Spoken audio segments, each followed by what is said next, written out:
Oke, untuk yang selanjutnya adalah pengenalan menu master.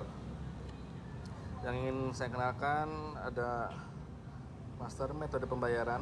Ini metode pembayaran yang siap digunakan, sudah aktif semua, langsung bisa dipakai. Apa saja, yaitu ada beberapa metode pembayaran seperti tunai, QRIS. QRIS-nya ada dua, QRIS yang dibawa oleh bawaan sistem dari aplikasi, dan QRIS GoPay karena kami bekerja sama dengan QRIS GoPay. Kelebihan daripada QRIS GoPay ini adalah QRIS statis yang menggunakan alat GoPay speaker, di mana alat tersebut dapat berbunyi ketika ada pembayaran masuk dan mengeluarkan nominal yang sesuai dengan tagihan.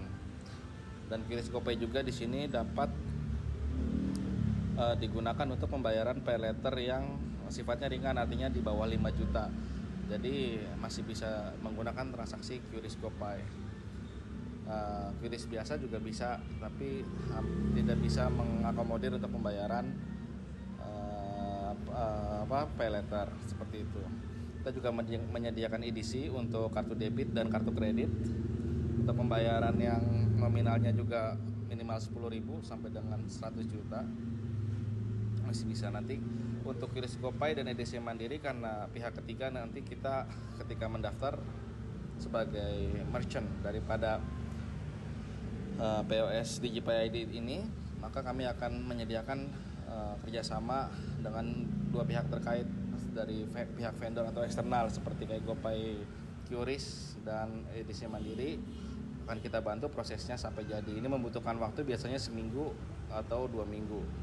Seperti itu. Lalu kita juga menyediakan virtual akun beberapa bank seperti BNI, BRI, Mandiri, Permata, CMB, BJB, BSI, dan Bank Sahabat Sampurna. Untuk BCA kami sedang dalam proses, mungkin beberapa bulan ke depan untuk virtual akun BCA. Oke, lalu di sini juga ada pay letter, Akulaku, Kredivo, Uangmi, Indodana. Seperti itu pembayarannya. Untuk fitur sendiri di sini ada on off. Ketika di on atau di off, ini akan muncul atau tidak muncul pada saat halaman pembayaran. Di sini juga ada tulisan H+1, yaitu di mana H+0, H+2, H+0 itu adalah settlement, berapa hari dia settle. Kalau H+0 itu dalam 20 menit uangnya bisa diterima masuk ke dompet digital.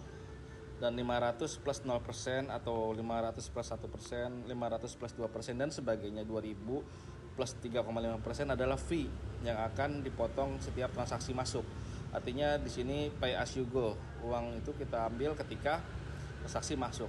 Ini tidak memberatkan merchant atau pedagang yang memang dari awal seperti di sebelah gitu, POS sebelah mengenakan tarif 4 juta rupiah untuk 1 tahun di awal. Lumayan memberatkan daripada pedagang atau merchant yang ingin memulai usaha di awal. Seperti itu. Kita pay as you go, sangat ringan, tidak memberatkan customer maupun merchant tersebut. Dan ini untuk libur clearing atau tidak clearing adalah uang settlement tersebut atau uang yang masuk tersebut dari pembayaran non tunai itu settle atau tidak di hari libur, seperti itu. Dan angka 100 sampai 1 miliar, 1 sampai 10 juta, 1 sampai 10 juta dan sebagainya, 10.000 sampai 100 juta adalah batas minimum dan maksimum setiap transaksi yang dapat digunakan menggunakan metode pembayaran tersebut. Untuk fee-nya ini yang default ditanggung merchant, namun jika ingin ditanggung oleh pelanggan pun bisa, tinggal dirubah seperti itu. Itu bisa langsung dirubah, fee-nya ditanggung siapa, seperti itu. Namun agar tidak memberatkan customer, kami sarankan fee ditanggung merchant dengan menyesuaikan harga jual yang akan ditampilkan di halaman produk. Lalu di sini ada kategori produk. Kategori produk itu bisa kita sesuaikan dengan produk yang ingin kita jual. Mungkin kita contohkan F&B. Di sini ada minuman panas. Di sini ada minuman dingin. Nah, ini nanti pada saat pembuatan produk ini bisa kita gunakan seperti itu. Dan di sebelah kanan sini ada ubah atau hapus, seperti itu. Untuk status dia pasti selalu aktif, jika tidak dipakai tinggal dihapus. Oke, lalu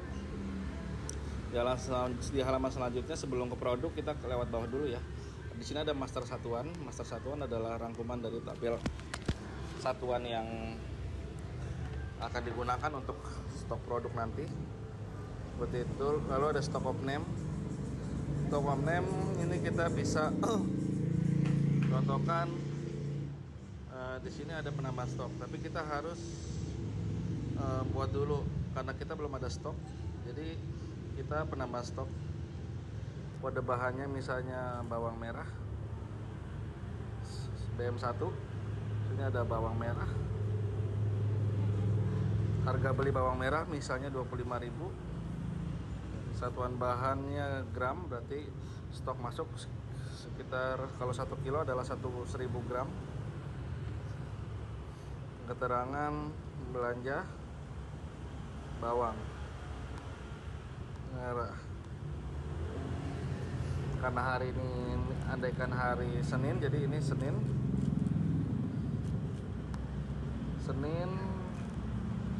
27 Januari 2025.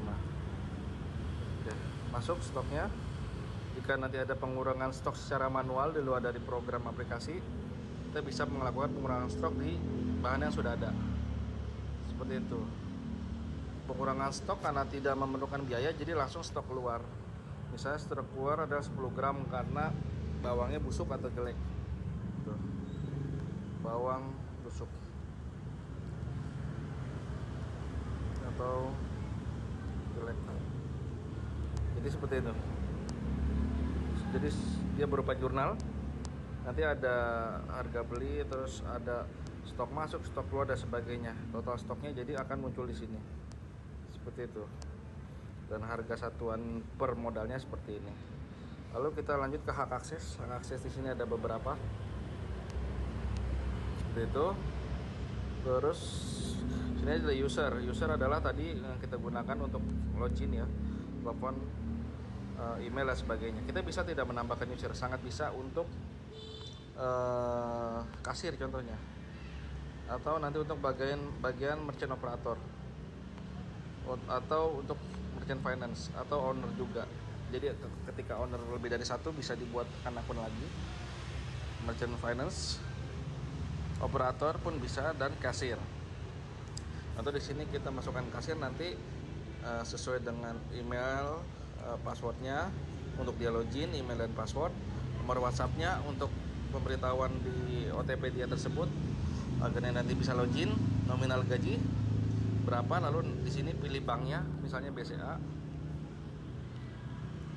masukkan nomor rekeningnya misalnya, lalu nama rekening atau walletnya misalnya Dewa. Oke, seperti itu. Tinggal di submit, isi sesuai data lalu di submit.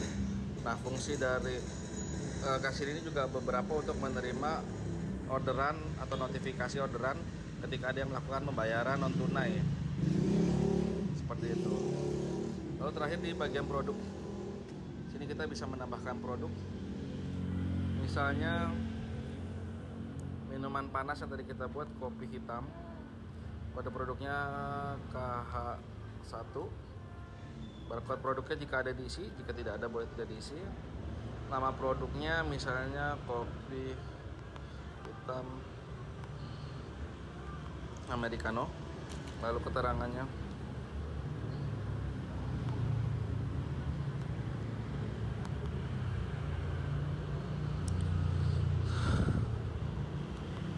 seperti itu. Atau body produk minuman panas, harga jualnya misalnya 10.000. Diskon produk jika ada, quantity misalnya di sini stok seperti ini. Atau ketika kita menggunakan racikan, kita bisa membuat racik dengan menekan checklist lalu buka racikan kopi hitamnya yang tadi kita sudah buat, misalnya bawang merah seperti itu. Terus misalnya menggunakannya adalah 10 gram setiap. Nanti kalau jika ada lagi di label stok ini bahan, kita tambahkan lagi sesuai dengan bahan yang dipakai sesuai dengan takarannya dan kuantiti raciknya dia berapa, seperti itu. Dan nanti akan dikurangi setiap ada transaksi yang melakukan pembelian kopi hitam tersebut. Kita submit. Harga beli produknya adalah harga yang digunakan bahan racik tadi tersebut. Jika nanti mau memasukkan biaya ongkos kirim dan sebagainya, bisa dimasukkan di tabel racik yang tadi. Lalu kita masukkan gambarnya, misalnya seperti ini. Lalu kita submit.